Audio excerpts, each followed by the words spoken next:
आज का टॉपिक रहेगा प्रॉफिट एंड लॉस, जिसमें एक्सरसाइज हम लोग कर रहे हैं और प्रॉफिट एंड लॉस का पार्ट नंबर 9 डिस्कस करेंगे। प्रॉब्लम फर्स्ट को यहाँ पर देखते हैं कि 3 articles were sold at 18.18% loss, 20% profit and 14.28% profit respectively. Selling price is same for all the 3 articles and he made an overall profit of rupees 650. Then find the total cost price of all 3 articles together.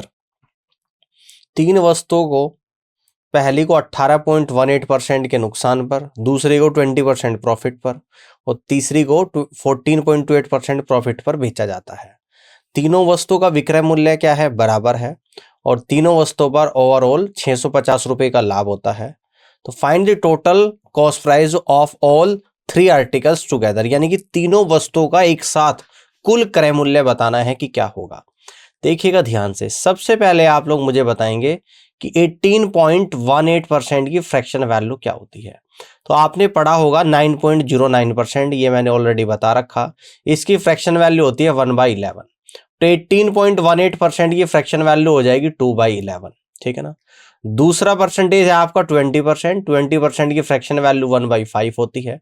और तीसरा है आप लोगों का 14.28%, 14.28% जिसकी fraction value होती है 1/7। अब देखो ध्यान से आप लोग यहां पर समझिएगा, यहां पर लिख देंगे कॉस्ट प्राइस, यहां पर लिख देंगे सेलिंग प्राइस। पहली वस्तु लॉस पर बेची जाती है 18.18%, यानी कि 11 की वस्तु पर 2 का लॉस है। तो इसका मतलब ये 11 की वस्तु को 2 का नुकसान, तो 9 पर बेचा जाएगा। ये फर्स्ट आर्टिकल के बारे में आप लोगों को दे रखा है। दूसरे आर्टिकल में प्रॉफिट है, 5 की वस्तु पर 1 का प्रॉफिट है। अगर सेकंड आर्टिकल के बारे में बात करें तो 5 की वस्तु 1 प्रॉफिट यानी कि 6 पर बेची जाएगी। और थर्ड आर्टिकल में 7 की वस्तु पर 1 का प्रॉफिट है। तो अगर थर्ड आर्टिकल की हम लोग बात करें तो 7 की वस्तु पर 1 प्रॉफिट यानी 8 पर बेचा जा रहा है। ये बात समझ में आ गई। अब आपको जो दे रखा वो कह रहा है कि सेलिंग प्राइस सेम है, तो हम लोग क्या करेंगे, सेलिंग प्राइस को यहां पर सेम बनाएंगे। अब सेम कैसे बनाएंगे?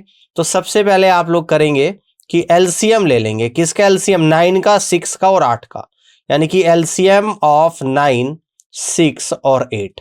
तो ये निकल कर आएगा 9 आएगा, ये 2 आएगा, आप लोगों का 4 आएगा। तो 9 8 72 एलसीएम आ गया। अब 9 में ऐसी क्या मल्टीप्लाई करोगी 72 बन जाए? तो 9 8 72। 6 में 72 बनाने के लिए 12 की मल्टीप्लाई, 8 में 72 बनाने के लिए 9 की मल्टीप्लाई। तो यानी कि सेलिंग प्राइस सारे यहां पर क्या बना लिए हमने? 72 बना लिए, ठीक है ना। अब देखो सेलिंग प्राइस में फर्स्ट आर्टिकल में 8 की मल्टीप्लाई, तो इधर भी 8 की करनी पड़ेगी। तो कॉस्ट प्राइस पे आपका निकल कर आएगा कितना? 88। सेलिंग प्राइस में सेकंड आर्टिकल में 12 की मल्टीप्लाई, तो कॉस्ट प्राइस में 12 की करनी पड़ेगी, तो 12 पंजे 60 आएगा। सेलिंग प्राइस में थर्ड आर्टिकल में 9 की मल्टीप्लाई, तो कॉस्ट प्राइस में भी करनी पड़ेगी, यानी कि 63 आ जाएगा। तो इस तरीके से आप लोग यहां पर देखो किस तरीके से निकालेंगे। तो टोटल कॉस्ट प्राइस कितना आ गया? 88, 60 और 63, सभी को ऐड कर दूं। 8 3 11 का 1, तो 1 बचा। 9 6 15, 6 21 आ गया 211। टोटल कॉस्ट प्राइस आप लोगों का यहां पर निकल कर आ गया 211 यूनिट। कितना आप लोगों का निकल कर आ गया यहां पर? यानी कि 211 यूनिट आप लोगों का टोटल कॉस्ट प्राइस निकल कर आ गया। और बे का कितने में जा रहा? 72 गुणा 72, 72 72, यानी 216 यूनिट पर बेचा जा रहा है, ठीक है ना। यहां तक बात समझ में आ गई। तो 211 की वस्तु को 216 पे अगर बेचेंगे तो 5 यूनिट का प्रॉफिट हो रहा है सीधा सीधा। और इस क्वेश्चन में बोल रहा है कि 650 रुपए का प्रॉफिट है, यानी यहां से हम लोग कह देंगे कि इस 5 यूनिट की जो वैल्यू है वो 650 रुपीज के बराबर दे रखी है। तो टोटल कॉस्ट प्राइस बताना है, यानी कि 211 यूनिट की वैल्यू बतानी है। 211 यूनिट की वैल्यू कितनी हो जाएगी, ठीक है ना। तो 5 से 650 130 पर कटेगा और 130 गुणा 211, ये टोटल कॉस्ट प्राइस निकल कर आएगा, यानी कि 0। 13 कम 13 का 3, तो 1 बचा। 13 कम 13 और 1 14 का 4, तो 1 बचा। 13 दूनी 26 और 1 27। तो यानी आप लोगों का इस तरीके से टोटल जो आपका कॉस्ट प्राइस यहां पर निकल कर आया है तीनों आर्टिकल का 27,430 निकल कर आया है, जो कि बी ऑप्शन में आप लोगों को यहां पर दे रखा है। और इस तरीके से B is the right answer of this question. तो उम्मीद है कि ये बात आपको समझ में आ गई होगी और इस तरीके से क्वेश्चंस को आप लोग निकाल पाओगे, ठीक है। 27,430। आगे बढ़ते हैं, प्रॉब्लम सेकंड को यहां पर समझते हैं कि a man sells 2 articles for ₹2,695 each. He sells first article at 18.75% profit. At what percent loss he would have sold second article if there is neither profit nor loss in whole transaction? एक आदमी दो वस्तुओं को प्रत्येक को 2695 रुपए में बेचता है. पहली वस्तु को वह 18.75% के लाभ पर बेचता है, तो दूसरी वस्तु को कितने परसेंट के नुकसान पर बेचेगी? उसे कुल मिलाकर ना लाभ हो और ना ही हानि हो. ठीक है ना. यानी कि जब दोनों वस्तु को 2695 में बेच रहा है तो यहां से यह पता लग गया कि सेलिंग प्राइस क्या है, सेम है. अब 18.75% की वैल्यू को हम लोग निकालेंगे यहां पर. तो 18.75% क्या होता है? 18 सही 3/4%. तो इसको कितना कह देंगे? 75/4. परसेंटेज हटा देंगे तो 100. 25 थी 75, 25 चौका 100, यानी कि 3/16. ठीक है ना. तो यहां पर लिख देंगे कॉस्ट प्राइस, यहां पर लिख देंगे सेलिंग प्राइस. अब देखो लाभ हो रहा है, यानी कि 16 की वस्तु पर 3 का प्रॉफिट है, तो 16 पे 3 का प्रॉफिट है तो 16 की वस्तु 19 पर बेची जा रही है. ठीक है ना. फर्स्ट आर्टिकल की हम लोग बात कर रहे हैं. अब ये कह रहा है कि ना प्रॉफिट होगा ना ही लॉस होगा, और साथ ही साथ ये भी दे रखा कि सेलिंग प्राइस दोनों का बराबर है. तो इसका मतलब दूसरी वस्तु का भी सेलिंग प्राइस 19 ही होगा, है ना. तो इसका कॉस्ट प्राइस क्या रहेगा? देखो 19 दूनी 38, 38 आ गया, 19 19 जोड़ दिया, तो कॉस्ट प्राइस भी यहां पर 38 आना चाहिए, तब जाकर नो प्रॉफिट नो लॉस होगा. तो 16 में से अगर 38 जाएगा तो कॉस्ट प्राइस 22 आएगा आप लोगों का. तो इसका मतलब 22 की वस्तु को 19 पर बेचा जा रहा है, तो कितने का नुकसान है? 3 पर. तो सेकंड आर्टिकल के लिए हम लोग यहां पर लॉस परसेंटेज निकाल देंगे, लॉस परसेंटेज, यानी कि 22 पर 3 का नुकसान है तो 100 पर देखेंगे कितने का होगा. तो 2 से आपका 11 बार जाएगा, 2 से 50 बार जाएगा, यानी कि 150/11. तो 11 एकम 11, 11 तिये 33, 11 एकम 11, 11 तिये 33, और 7 70, 11 छिका 66. तो 13.6% का आप लोगों को क्या करना पड़ेगा? नुकसान उठाना पड़ेगा दूसरे पे. तो यानी कि 13.6%, that means first is the right answer of this question. यही इस क्वेश्चन का राइट आंसर यहां पर जाएगा. आगे बढ़ते हैं. प्रॉब्लम 3 को यहां पर समझते हैं कि a person sold 2 articles at 6,630 rupees each.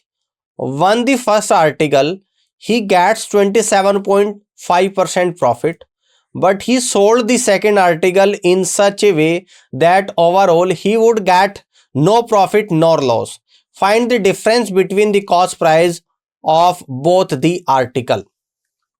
एक आदमी दो वस्तुओं को 6630 रुपए प्रति एक वस्तु के हिसाब से बेचता है. वह पहली वस्तु पर 27.5% का लाभ उठाता है, और second article in such a way that overall he would get no profit no loss. तो दूसरे वस्तु को कितने नुकसान पर बेचे कि उसे ना प्रॉफिट ना लॉस हो. तो find the difference between the cost price of both the article. तो दोनों वस्तुओं के क्रय मूल्य के बीच का अंतर आप लोगों को बताना है. देखो एक तो हमें यह पता लगा इस क्वेश्चन में कि दोनों वस्तु का सेलिंग प्राइस सेम है. दूसरी जानकारी 27.5% की फ्रैक्शन वैल्यू, यानी कि इसको कह दूंगा 55/2 गुणा 100. इसकी फ्रैक्शन वैल्यू 5 से 11 बार, ये 5 से 20 बार, यानी कि 11/40 निकलकर आप लोगों का आ गया. यहां पर लिखेंगे कॉस्ट प्राइस, यहां पर लिखेंगे सेलिंग प्राइस. समझना ध्यान से. पहले पे को 40 की वस्तु पर 11 का लाभ है, यानी कि फर्स्ट आर्टिकल की अगर बात करें तो 40 की वस्तु 11 प्रॉफिट 51 पर बेची जा रही है. ठीक है ना. समझना ध्यान से. तो सेकंड आर्टिकल में क्या बोल रहा है कि ना प्रॉफिट ना लॉस हो, तो सेकंड को किस तरीके से बेचा जाएगा, और आपको यह भी जानकारी है कि सेलिंग प्राइस सेम होना चाहिए. तो सेकंड आर्टिकल का सेलिंग प्राइस 51 यूनिट हो जाएगा. आप ध्यान से समझ लो. आप 51 कितना होता है? 102 यूनिट, और इधर भी 102 ही आप लोग आना चाहिए. तो 102 में से 40 जाएगा तो 62 बचेगा, यानी कि दूसरे आर्टिकल को 62 की वस्तु 51 पर बेची जा रही है ना. तो 62 की वस्तु 51 पर यहां पर बेची जाएगी. ठीक है, समझ में आ गई बात. अब देखो और क्या जानकारी दे रखी. अब ये और बता रखा कि एक वस्तु का सेलिंग प्राइस 6630 रुपए है, तो एक वस्तु का सेलिंग प्राइस कितना है? यहां पर 51 यूनिट है. तो यानी यहां से मैं ये कह दूंगा कि 51 यूनिट की जो वैल्यू क्वेश्चन में गिवन है वो 6630 रुपए के बराबर है. आपसे क्या पूछता है कि दोनों वस्तु के कॉस्ट प्राइस के बीच का अंतर, यानी कि 40 और 62 के बीच का डिफरेंस, और ये डिफरेंस कितना हो जाएगा आप लोगों का 22, यानी कि 22 यूनिट की वैल्यू अब आप लोगों को यहां पर बतानी है। यही आपका फाइनल आंसर बनेगा। तो यहां से कह देंगे 6630/51 और मल्टीप्लाई 22, 17×3 = 51, 17×3 = 51 आ गया। तो कितना बच गया 153, 17 से गया 9 बार 390, 3 से 390 130 बार चलेगा, 130 गुणा 22 0, 22 थी 66 का 6 आ गया, 22 और 6 28 आ गया। यानी कि दोनों वस्तुओं के कॉस्ट प्राइस के बीच का जो डिफरेंस निकल कर यहां पर आया है वो 2860 रुपए निकल कर आया है। और इस तरीके से D is the right answer of this question. बात समझ में आ गई? इस तरीके से आप लोग क्वेश्चन को यहां पर कर सकते हो। आगे बढ़ते हैं, प्रॉब्लम 4 को यहां पर समझते हैं कि Anil bought 2 articles A and B at a total cost of 10,000। Anil दो वस्तुएं ए और बी को कुल मिलाकर 10,000 रुपए में खरीदता है। He sold the article A at 15% profit. वह वस्तु ए को 15% के लाभ पर बेचता है and the article B at 10% loss, और आर्टिकल बी को 10% के नुकसान पर बेचता है। ठीक है ना। In the whole deal he made no profit or no loss, find the selling price of the article A। पूरी डील में उसे ना प्रॉफिट होता ना लॉस होता है। तो आर्टिकल ए का सेलिंग प्राइस आप लोगों को बताना है कि क्या होगा। देखो सबसे पहले 15% की फ्रैक्शन वैल्यू होती है आपकी 3/20 और 10% की फ्रैक्शन वैल्यू होती है आप लोगों की 1/10। यहां पर लिख देंगे कॉस्ट प्राइस, यहां पर लिख देंगे सेलिंग प्राइस। पहली आर्टिकल पर 15% का लाभ है, 20 की वस्तु 3 के लाभ पर बेची जा रही है, यानी कि फर्स्ट आर्टिकल 20 की वस्तु है और 3 के प्रॉफिट 23 पर बेचा जा रहा है। दूसरे आर्टिकल 10 की वस्तु पर 1 का नुकसान है, तो यानी कि सेकंड आर्टिकल जो है 10 की वस्तु 1 कम 9 पर बेची जा रही है। यहां तक की बात समझ में आ गई है। अब देखो यहां पर क्या बोल रहा है कि दोनों आर्टिकल को कितने में खरीदता है 10,000 में। ठीक है ना। और पूरी डील में ना ही प्रॉफिट हो रहा है ना ही लॉस हो रहा है। ये भी आप लोगों को इस क्वेश्चन में दे रखा है। ठीक है ना। ये भी आप लोगों को यहां पर दे रखा है। बात समझ में आ रही है? अब देखो सबसे पहले तो आपको ये निकालना पड़ेगा कि ना तो प्रॉफिट होना चाहिए और ना ही लॉस होना चाहिए। अब ये किस तरीके से आप लोग यहां पर करोगे ये आप लोगों को यहां पर बताना है। ठीक है ना। देखो ध्यान से देखिएगा, पहले में क्या हो रहा है 20 की वस्तु 23 में बिक रही है, यानी कि 3 ज्यादा में बिक रही है। दूसरे में 10 की वस्तु 9 में बिक रही है, यानी कि 1 कम में बिक रही है। ठीक है ना। 1 कम में बिक रही है। ठीक है ना। यहां तक समझ में आ गया? यहां तक की बात समझ में आ गई आप लोगों को? ये इतना क्लियर हो गया है ना। अब देखो यहां पर क्या करना है, इसको बराबर करने के लिए ऊपर 3 का गैप नीचे 1 का, ऊपर वाले में 1 की गुणा करना, नीचे वाले में 3 की। तो देखो नीचे ऊपर नीचे वाला क्या क्या निकल कर आएगा, फाइनल रेशियो में यहां पे नीचे लिख रहा हूं, यानी कि 20 से 23 आ जाएगा आपका ऊपर, और नीचे आएगा आपका 30 से 27 आ जाएगा। अब ध्यान से आप लोग देखोगे 23 और 27 कितना होता है 50 यूनिट, और 20 और 30 कितना होता है 50 यूनिट, यानी कि 50 की वस्तु 50 पर बेच दिया। तो यहां से पता लगा कि नो प्रॉफिट और नो लॉस, ना लाभ हो रहा ना हानि हो रही है। ठीक है, ये बात क्लियर हो गई है। अब एक और जानकारी क्या है, हमें ये बता रखा कि दोनों वस्तु का कॉस्ट प्राइस 50 है और क्वेश्चन में दे रखा कि 10,000 है। तो यानी कि मैं यहां पे लिख देता हूं, यानी कि इस 50 यूनिट की जो वैल्यू है वो 10,000 रुपए के बराबर है। ठीक है ना। पूछता क्या है, सेलिंग प्राइस पूछता है आर्टिकल ए का। तो आर्टिकल ए यानी कि फर्स्ट का सेलिंग प्राइस कितना है 23 यूनिट है। तो इस 23 यूनिट की वैल्यू बतानी है। तो यहां से कह देंगे 10,000 को डिवाइड करेंगे 50 से और गुणा करेंगे 23। तो 50 से जाएगा 200 बार, 200 गुणा 23 यानी कि 4600 रुपीज। तो ये सेलिंग प्राइस निकल कर आ जाएगा आर्टिकल ए का। क्या निकल कर आएगा, सेलिंग प्राइस। तो आर्टिकल ए का जो सेलिंग प्राइस है वो आप लोगों का 4600 रुपीज यहां पर निकल कर आया है। और इस तरीके से C is the right answer of this question. I hope कि इस तरीके से आप लोग इस क्वेश्चन को बना पाओगे। यहां तक की बात क्लियर हुई। चलिए आगे बढ़ते हैं और प्रॉब्लम 5 को यहां पर समझते हैं। A shopkeeper sells a product at some loss. A shopkeeper कुछ वस्तुओं को कुछ नुकसान पर बेचता है। If he reduces the selling price of the product by 5%, his loss increase by 4%. At what loss percentage he sell his product. देखो क्या बोला जा रहा है, ए शॉपकीपर कुछ वस्तुओं को नुकसान पर बेचता है, अगर वह सेलिंग प्राइस को 5% कम कर दे तो उसका लॉस बढ़कर 4% हो जाता है. At what loss percentage he sells his product. तो उसने प्रोडक्ट को कितने परसेंट नुकसान पर बेचा है, ये आप लोगों को यहां पर बताना है, ये आप लोगों को यहां पर बताना है. ठीक है ना. अब देखो आप किस तरीके से करेंगे भाई साहब, सेलिंग प्राइस को क्या करा जा रहा है, 5% बढ़ाया जा रहा है, तो यहां पर सीधा कर देना 5% ऑफ सेलिंग प्राइस. अगर 5% सेलिंग प्राइस को क्या कर रहा हूं, कम कर दे रहा हूं, तो लॉस कितना बढ़ जाता है, 4% लॉस बढ़ जाता है. ये बात समझ में आई यहां तक भाई. अगर 5% सेलिंग प्राइस को कम कर रहा हूं तो लॉस 4% इंक्रीज हो रहा है, तो यहां पे कह दूंगा कि selling price divided by loss equal to 4/5 निकल कर आ गया. ये बात समझ में आई आप लोगों को. यानी कि 4 सेलिंग प्राइस है और लॉस आप लोगों का कितना निकल कर आ गया, 5 आ गया. अब देखो आपको बताना है कि कितने लॉस पर बेचा गया था. भाई 4 में अगर बेचता हूं किसी वस्तु को, मान लो कि कोई वस्तु है जिसे अगर मैं 4 रुपए में बेचूं और बेचने पे मुझे 5 रुपए का नुकसान हो रहा है, तो यहां से मैं कह दूंगा मेरा कॉस्ट प्राइस रहा होगा 4 + 5 यानी कि 9. ये बात समझ में आ गई. किसी वस्तु को मान लो कि मैं 4 रुपए में बेच रहा हूं और मैं कह रहा हूं कि मुझे तो 5 रुपए का नुकसान होगा, इसका मतलब उसकी कीमत 9 रुपए थी, तो 9 रुपए कॉस्ट प्राइस आ गया. अब ओरिजिनल क्या निकालूंगा, लॉस परसेंटेज. अब लॉस परसेंटेज निकालूंगा, कॉस्ट प्राइस 9 है, लॉस कितने का हो रहा है, 5 का हो रहा है, और गुणा 100. तो ये कितना निकल कर आएगा, देखो बेटा 1/9 कितना होता है, 11.11%. तो 5/9 कितना निकल कर आएगा, 55.55%. तो इस तरीके से डायरेक्ट कहेंगे 55.55% का आपका लॉस निकल कर आएगा, और सीधे सीधे आप लोग कह दोगे कि C is the right answer of this question. ये बात समझ में आ गई. इसी तरीके से क्वेश्चन को आप लोगों को करना है. ठीक है, आगे बढ़ते हैं, प्रॉब्लम 6 को समझते हैं.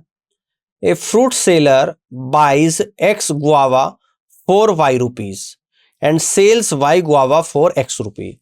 जहां पर एक्स वाई से बड़ा है देन ही मेड, है ना. तो articles, number of articles based question ये आपके यहां पे आ चुके हैं. ठीक है ना.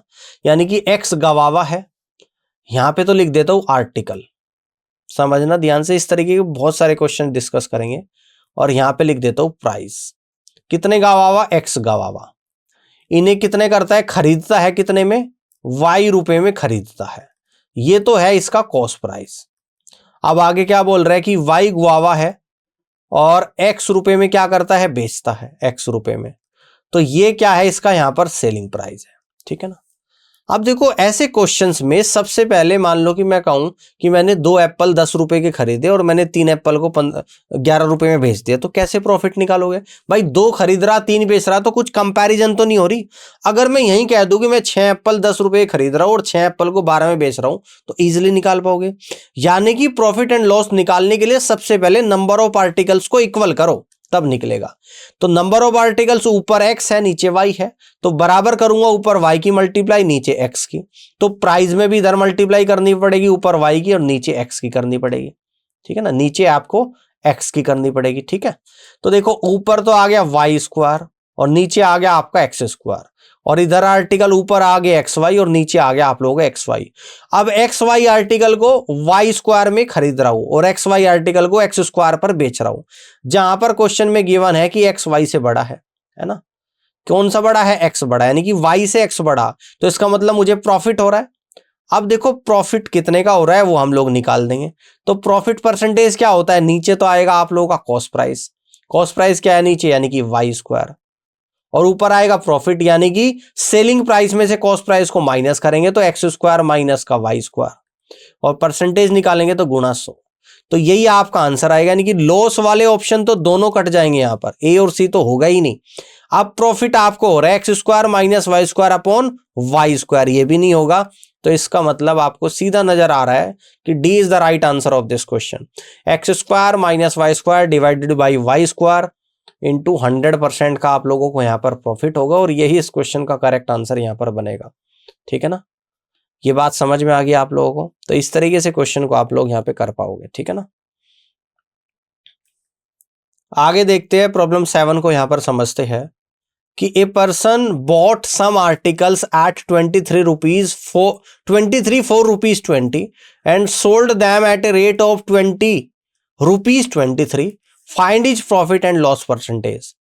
तो यहां पर तो लिख देना नंबर ऑफ आर्टिकल्स और यहां पर क्या लिख देना, प्राइस लिख देना। तो आर्टिकल यहां पर 23 है और कितने के खरीदे जा रही है, यानी कि 20 रुपीज के खरीदे जा रही है, तो आप लोगों का कॉस्ट प्राइस है। इसके बाद नीचे आर्टिकल 20 है और खरीदे जा रहे हैं आप लोगों के यहां पर 23 रुपए के, ये आप लोगों का सेलिंग प्राइस है। तो सबसे पहले नंबर ऑफ आर्टिकल्स को बराबर करेंगे, यानी ऊपर 20 की गुणा और नीचे 23 की गुणा। तो 20 की गुणा इस तरफ भी कर दूंगा तो आप लोगों का 400 रुपीज निकल कर आएगा, और नीचे 23 की मल्टीप्लाई करूंगा तो 529 रुपीज नीचे आएगा। अब देखो 20 गुणा 23, ये टोटल कितना आ गया, 460 आर्टिकल, यानी कि 460 आर्टिकल को 400 रुपए में खरीद रहा हूं और उतने ही आर्टिकल को 529 पर बेच रहा हूं। तो सीधा सीधा प्रॉफिट हो रहा है, और कितना परसेंट हो रहा है आप लोग कह सकते हो, यानी कि 400 पर 129 का प्रॉफिट है, तो 100 पर कितना होगा, तो 100 से 400 4 पर, तो 4 ते 12 4 दूनी 8, यानी कि 32.25% का सीधा सीधा लाभ होगा। और यहां से आप लोग कह देंगे कि D is the right answer of this question. ठीक है ना, इस तरीके से आप लोग क्वेश्चन को कर पाओगे। आगे बढ़ते हैं, प्रॉब्लम 8 को ध्यान से देखिएगा कि a person buys some articles at a rate of 15 4 rupees 13 and sells all the article at a rate of 18 4 rupees 17। If he made a profit of 14.7 rupees in whole transaction, then how many articles did he buy?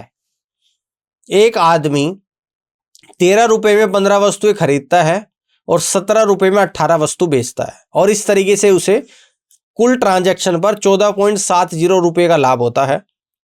तो उसने कितने article खरीदे हैं यह आप लोगों को बताना है।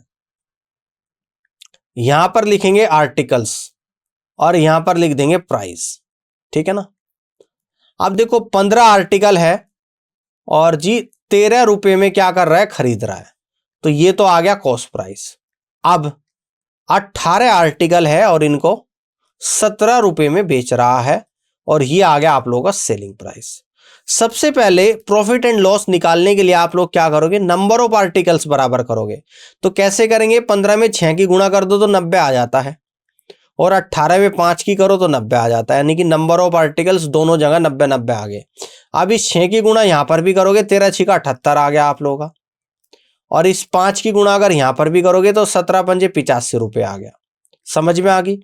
अब 90 आर्टिकल को 78 रुपए में खरीद रहा है और उन्हीं 90 आर्टिकल को 85 में बेच रहा है, तो आपका प्रॉफिट हो रहा है सीधा सीधा। तो आप कहोगे प्रॉफिट कितना हो रहा है, तो यहां से सीधा निकल कर आएगा 85 रुपीज और माइनस का 78 रुपीज, तो प्रॉफिट निकल कर आएगा 7 रुपीज। जबकि क्वेश्चन में 7 रुपीज की वैल्यू कितनी दे रखी है, सवाल में कह रहा है कि 14.7 रुपीज का प्रॉफिट होता है। तो कह रहे हैं कि कितने नंबर ऑफ आर्टिकल्स खरीदे हैं, कितने खरीदे हैं, है ना, यानी कि 7 रुपए की वैल्यू आप लोगों की कितनी निकल कर आ गई, 14.7 आ गई। तो 1 रुपए की वैल्यू कितनी निकल कर आ गई, 14.7 डिवाइड बाई 7, तो यानी कि 2.1 निकल कर आप लोगों की यहां पर आ गई। ठीक है ना, यहां तक की बात समझ में आ गई। कितने खरीदे हैं नंबर ऑफ आर्टिकल्स, 90, तो इस 90 की वैल्यू निकाल देंगे, 90 इंटू 2.1, तो 9 दूनी 18, 189। तो टोटल इसने कितने नंबर ऑफ आर्टिकल्स खरीदे हैं, 189 आर्टिकल्स इसने टोटल खरीदे थे जिनकी बात हो रही थी। तो 189 is the right answer of this question. Clear हो गई बात, समझ में आ गया। तो इस तरीके से आप लोग क्वेश्चन को यहाँ पे कर पाओगे। ठीक है ना, बात क्लियर हो रही है। ठीक है ना, तो 189 आर्टिकल्स देखिएगा यहाँ पर आ चुका है। अब आगे बढ़ते हैं और प्रॉब्लम 9 को यहाँ पर देखते हैं कि some fruits are bought at a rate of 11 4 rupees 100 and an equal number at a rate of 9 4 rupees 100। If all the fruits are sold at a rate of 10 4 rupees 100, then what is the gain or loss percentage in the entire transaction. देखो सबसे पहले यहां पर तो लिख देना number of articles और यहां पर लिख देना प्राइस। अब 11 की वस्तु 100 रुपए में खरीद रहा है, 11 आर्टिकल है और इसको खरीद रहा है 100 रुपए में। ठीक है ना, और उतने ही इक्वल नंबर ऑफ आर्टिकल्स 9 के हिसाब में 100 रुपए में 9 खरीदता है। ठीक है ना, इक्वल नंबर ऑफ आर्टिकल्स बनाने, यानी कि ऊपर वाले में 9 की गुणा कर देना और नीचे वाले में 11 की, तो यानी कि 99 आर्टिकल्स यहां पर है और 99 ही आर्टिकल्स नीचे है। ये समझ में आ गई बात आप लोगों को। अब इस 9 की यहां पर भी गुणा करूंगा तो आप लोगों का 900 रुपये निकल कर आ जाएगा, और इस 11 की अगर इस तरफ भी करूंगा तो आप लोगों का 1100 रुपये निकल कर आएगा। तो टोटल अगर जोड़ दूंगा तो 2000 रुपये आप लोगों का यहां पर निकल कर आएगा। ये कॉस्ट प्राइस निकल कर आ गया, और टोटल नंबर ऑफ आर्टिकल्स आ गया आपके 198, यानी कि 198 आर्टिकल 2000 रुपये में खरीद रहा है। अब बेचता है किस हिसाब से? 10 के हिसाब से बेच रहा है, 10 आर्टिकल को 100 रुपये में बेचता है। अब जितने आर्टिकल खरीदेगा उतने ही तो बेचेगा। आर्टिकल टोटल 198 थे तो 198 ही बेचेगा, तो यहां पर 19.8 की मल्टीप्लाई करनी पड़ेगी जिससे 198 आर्टिकल बन जाए, और इस तरफ भी 19.8 की मल्टीप्लाई करोगे तो 1980 रुपये आप लोगों के यहां पर भी बन जाएगा, और ये सेलिंग प्राइस। अब यहां से ये क्लियरिटी हुई कि 198 आर्टिकल को 2000 रुपये में खरीदता है और 198 आर्टिकल को 1980 रुपये में बेचता है। तो टोटल लॉस एंड प्रॉफिट आपको निकालना है। तो लॉस हो रहा है भाई, 2000 की वस्तु को 1980 में बेच रहा है तो 20 रुपए का लॉस है। तो 100 पर देखते हैं कितना होगा। 20 से 20, 20 से 20 चलेगा, यानी कि 1 आ गया, यानी कि ओवरऑल यहां पर 1% का लॉस हो रहा है इस कंप्लीट ट्रांजैक्शन में। तो इस तरीके से आप लोग कहेंगे कि D is the right answer of this question. ठीक है ना, क्या ये क्वेश्चन भी आपको क्लियर हुआ? अच्छा क्वेश्चन है, एग्जाम में पूछा गया सवाल है। ठीक है ना, 1% का लॉस होगा। आगे बढ़ते हैं, प्रॉब्लम 10 को यहां पर देखते हैं। A shopkeeper bought certain number of pens at a rate of 20 rupees 60 and the same number, ध्यान देना है, at 34 rupees 40. After that he realized that he had bought only 60% of the required number of pens. He bought the rest at 50, 25 for 75. He sold the pen at 12 for 35 rupees. Find his profit and loss percentage. A shopkeeper कुछ pen को 60 रुपए में 20 pen खरीदता है और उतने ही pen 40 रुपए में 30 खरीदता है ना, 30 पेन 40 रुपए में खरीदता है, उतने ही पेन। उसे रियलाइज हुआ कि मुझे जितने पेन चाहिए थे उसका केवल मैं 60% ही खरीद पाया हूं। अब बाकी के जो 40% है उन्हें 75 में 25 के हिसाब से खरीदता है। अब उन सभी पेनों को 35 रुपए में 12 पेन के हिसाब से बेचता है। तो overall profit and loss percentage आप लोगों को बताना है। अब देखो बड़े ध्यान से समझना, स्टार्टिंग में 60 रुपए में 20 पेन के हिसाब से खरीद रहा है, तो यहां पर तो लिख देना आर्टिकल्स। ठीक है ना, आर्टिकल्स, और यहां पर लिख देना प्राइस। 60 रुपए में स्टार्टिंग में 20 आर्टिकल्स खरीदता है, क्लियर है। अब इसके बाद 30 आर्टिकल 40 रुपए में खरीदता है, यहां पर है 30 आर्टिकल 40 रुपीज में खरीदता है। यह बात समझ में आ गई है। और ये जो दोनों आर्टिकल्स है, नंबर ऑफ आर्टिकल्स दोनों बराबर है, ऊपर कर दूंगा 3 की मल्टीप्लाई, इसको बराबर कर लूंगा तो 20 3 60 आएगा, और नीचे कर दूंगा 2 की मल्टीप्लाई तो यहां पर भी 60 आएगा, यानी कि नंबर ऑफ आर्टिकल्स बराबर आ गए। ऊपर भी 3 की मल्टीप्लाई यहां पर करूंगा तो यह आप लोगों का 180 रुपये निकल कर आ गया। यहां पर 2 की मल्टीप्लाई करूंगा तो 80 रुपये आपका नीचे आ गया। ठीक है ना, यह आपका कंप्लीट कॉस्ट प्राइस आ गया। लेकिन सवाल में कहता है कि हमने रियलाइज करा ये तो 60% ही है, यानी कि जितनी वैल्यू खरीदना था उसका 60% ही है, तो यह आपका टोटल 120 आर्टिकल आ गया। लेकिन ये तो भाई 60% ही है कॉस्ट प्राइस का।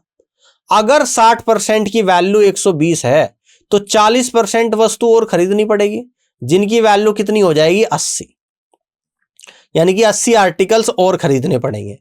और जो बचे हुए आर्टिकल है उन्हें खरीदता है 75 रुपए में 25 के हिसाब से, यानी कि उन्हें खरीद रहा है 25 आर्टिकल को 75 रुपए में। समझना, खरीदने हैं 80 आर्टिकल्स, तो 80 बनाने के लिए 25 में क्या गुणा करूं? मैं कह दूंगा 25 में x की गुणा कर लो और इक्वल टू 80 बनाना है, तो x की वैल्यू आ जाएगी 80/25। तो यानी कि यहां पर मल्टीप्लाई कर लो 80/25 की, तो यहां पर जो आपके नंबर ऑफ आर्टिकल्स निकल कर आएंगे 80 आ जाएंगे। और आपको पता है कि 40% की जो वैल्यू है वो आपकी 80 ही आनी चाहिए। क्योंकि 60% 120 तो 40% 80 आ जाएगा। ये बात समझ में आ गई।